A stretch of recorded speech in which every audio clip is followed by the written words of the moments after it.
My brother had opened Lord Stowe's Bakery in 1989.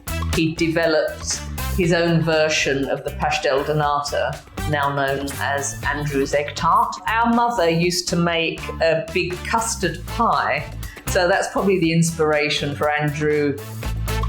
The goal back in the day was really just to run a business and be independent. The Chinese love of this product really took everyone by surprise.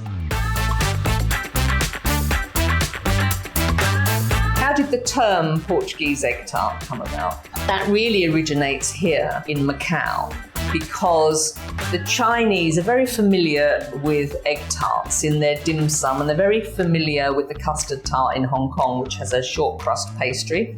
So if they've seen this, although Andrew may say, it's not a Portuguese egg tart, it's my egg tart, it's my recipe, Chinese staff have quickly said, oh, it's a pol pot dan tart, a Portuguese egg tart. And if you just call it egg tart, it gets confused with the Hong Kong egg tart. That's how it spread. I just think it's kind of like a nickname that people at first don't know what this product was, so they called it pol tart.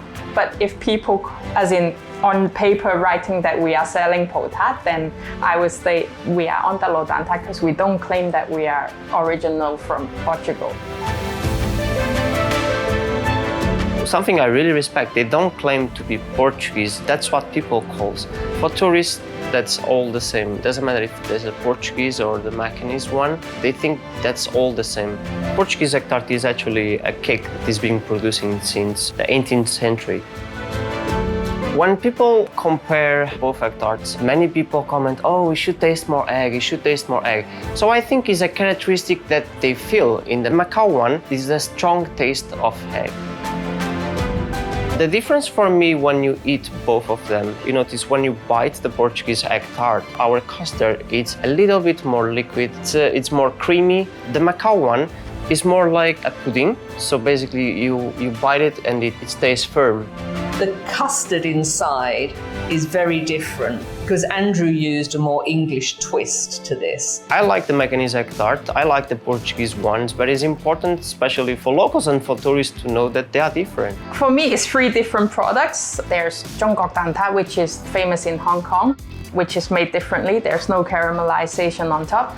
Pastel de nata, pastel de Belém, pol tart is from Portugal, but our egg tart is Lord Stowe's egg tart, which is the pastry is flaky and then with English custard on top, and then we bake it together. The Portuguese egg tart is pastry outside. Inside is a custard that we pre-cook. The only thing that is gonna cook inside the oven is the eggs. The Macao egg tart, the process is basically the same, but all the ingredients are raw. So when they go to the oven, they end up cooking all inside the oven. It's cooked at a high temperature exactly the same way as the Portuguese would do to enable the sugar to brûler to the top. Portuguese do love to have a darker colour, whereas the Chinese prefer what they call less burnt. When they come out of the oven and I put it in my mouth, I just feel I'm in Portugal. When you achieve something that it really makes you close your eyes and you travel back to Portugal in the single bite, that's very emotional for me. We kept to the same recipe since my father's time, so the pastry itself and the custard itself, we don't adjust it.